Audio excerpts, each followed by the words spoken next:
NASCAR's Grand National Championship Series begins in January at Riverside, California. The opener draws the top names in racing. Indy winners like A.J. Foyt and Parnelli Jones, road racer Dan Gurney, and the full NASCAR fraternity. But when the dust settles after the 1969 race, the man in victory lane is Richard Petty, giving Ford a 7th consecutive Riverside victory.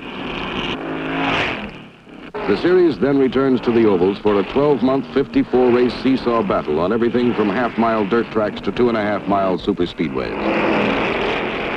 On the big tracks, the Fords and Mercurys dominate, taking 13 of 15 superspeedway clashes.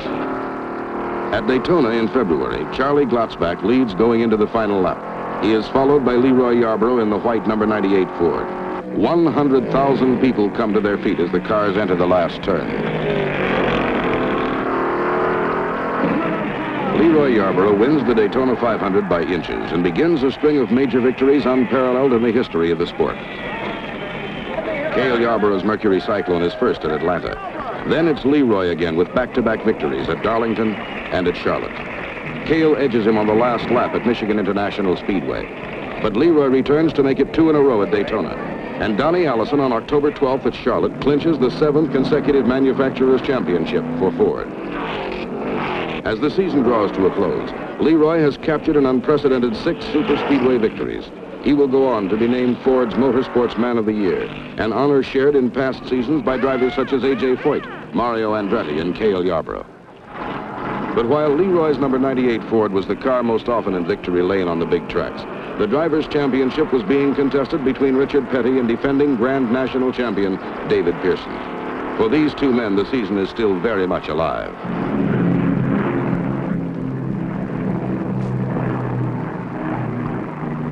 As pressure on me, these last few races, I feel like there's more pressure on me than normally. And if I was to fall out real early, I could lose the championship, but I could also sew the championship up here at this race.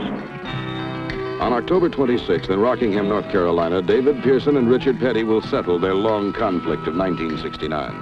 Well, the championship is pretty important, really. I've won it 2 years, in 64 and 67, and there was 4 or 5 of us, I think, that's won the championship twice, and my father's the only one so far that won it 3 times. And David Pearson and myself is the only ones that have a chance right now of being the second one to win it 3 times. Richard Petty is one of the toughest drivers for running on the tracks today. He's good on the short tracks, dirt tracks, and super speedways. He's one of the tops. Well, I would say that David Pearson is probably one of the best Grand National drivers we have. He's won enough races on all kinds of tracks. The Speedway is a question mark. It has been remodeled into the fastest 1-mile circuit in the world, but during practice, several drivers have crashed, most of them in turn 2. The effect on tires of 500 blistering miles remains an unknown factor, but the tire companies are mounting 20 right-side tires and 10 left-side tires for the faster cars, and they are offering no guarantees.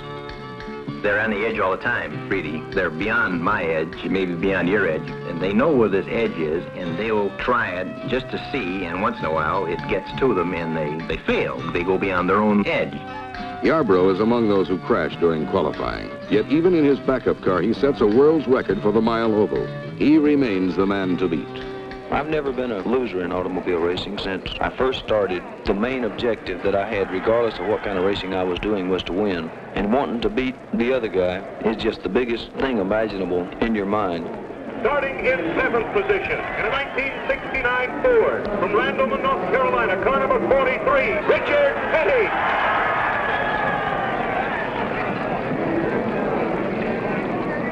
Starting in the 2nd row, in 4th position, car number 17, a young man who is the reigning Grand National Champion, driving a 69 Ford from Spartanburg, South Carolina, David Pearson.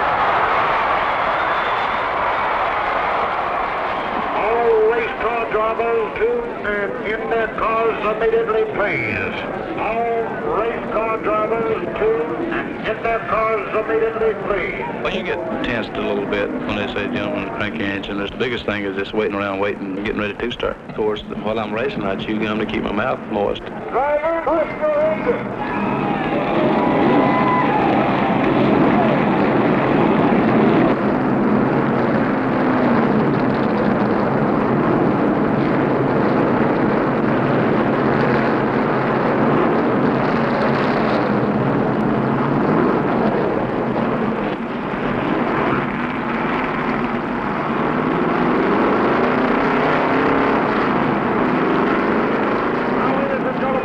with the rails of 40 of the greatest race cars in the world, driven by 40 of the world's great drivers. This is the Comic-Con noon start of the 5th annual edition of the American 500 here at this beautiful North Carolina Motor Speedway track. Here he comes in the deep part of the fourth turn now. Johnny Bruno Jr. standing by on the starter's stand. He looks to feel over Guthrie. And there goes the green flag, and it's the start of the American 500. And the race will uncharted, solid Gosling with the pole position. Leads the back as he works his way through the second turn. Now the next stretch now. Charlie towards it all.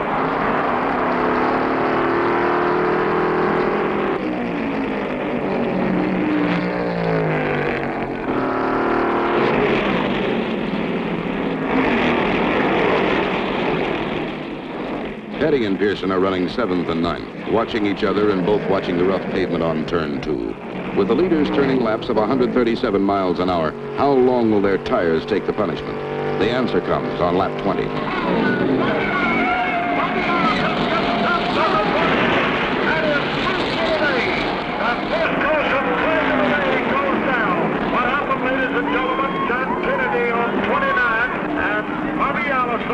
On the Daytona 500 charge at number 22, Mike Savelli by one of the cars as it came down off the back. And this doesn't look good. Cale Yarbrough pitting, as is Leroy Yarbrough, Richard Petty, David Pearson, Bobby Ozzie.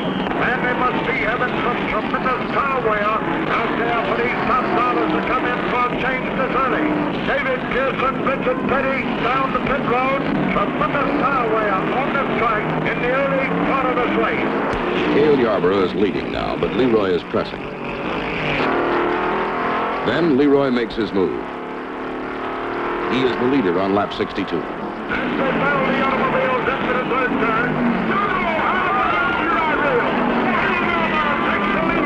Yarbrough hit that wall man on top. Yarbrough coming in from pit stop on Toledo Talladega number 98. Damaged the right side of the car quite extensively, and immediately the Junior Johnson crew just jumped right in there and straightened the sheet metal out and got some new tires back on it and got me able to run again, and I don't think I lost but maybe one lap. 100 miles into the race, the Dodges of Bobby Isaac and Buddy Baker are running 1-2, but Richard and David have begun their charge.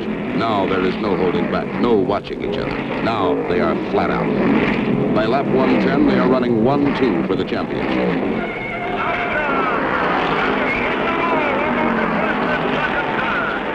Petty has left a wheel and tire embedded in the wall of turn 2. As the Petty crew works frantically to straighten the twisted sheet metal, David Pearson moves into the lead.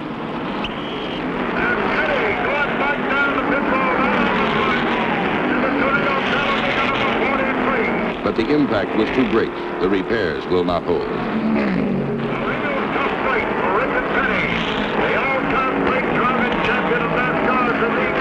Pearson leads now. He no longer must beat Petty. Now he must beat the track.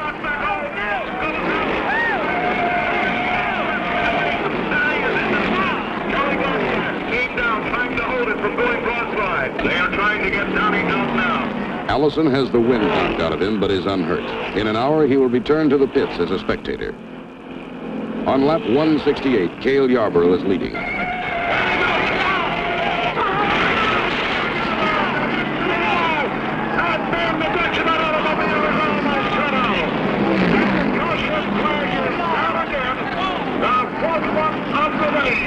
It becomes a matter of survival now.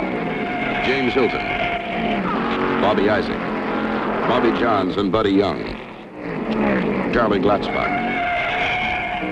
Now David Pearson and Leroy Yarbrough, the leading money winners of the '69 season, have at each other.